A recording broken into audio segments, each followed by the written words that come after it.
মুসলমান আল্লাহ তাআলা যদি আমাদেরকে হেফাজত না করতো, এই দুনিয়ার মধ্যে এমন কোন ব্যক্তি নাই তোমাকে আমাকে বিপদ থেকে রক্ষা করতে পারবে।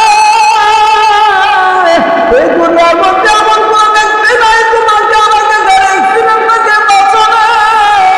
এই দুনিয়ার মধ্যে এমন কোন ব্যক্তি নাই তাদের সব থেকে তোমাকে আমাকে বাঁচাবে। এই দুনিয়ার মধ্যে এমন কোন ব্যক্তি নাই অসুস্থ হওয়ার পর তোমাকে আমাকে সুস্থ করবে। তুমি যে ওষুধটা খাও, এই ওষুধটা পেটের মধ্যে দিয়ে আল্লাহ তাআলা আপনার বান্দা সুস্থ হওয়ার জন্য আমাকে শ্রবণ করেছে, আমাকে গ্রহণ করেছে, আমাকে খাইছে। যদি আপনি বলেন সুস্থ হওয়ার জন্য, তাহলে আপনার বান্দাকে আমি সুস্থ করবো, না হলে করবো আর।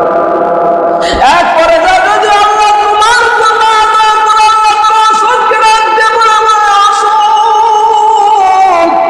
আমার ওই বান্দাকে সুস্থ করে দে, আর অসুস্থ রাখিস না। রে বান্দা, আল্লাহ তাআলা তোমাকে আমাকে এত মহব্বত করে, এত মহব্বত করেন, এত মহব্বত করেন। আল্লাহ তাআলা শুধু বারবার তাকে থাকে, আরে আমার কোন বান্দা আমাকে ডাক দিবে, কোন বান্দা আমাকে ডাক দিবে। আল্লাহ তাআলা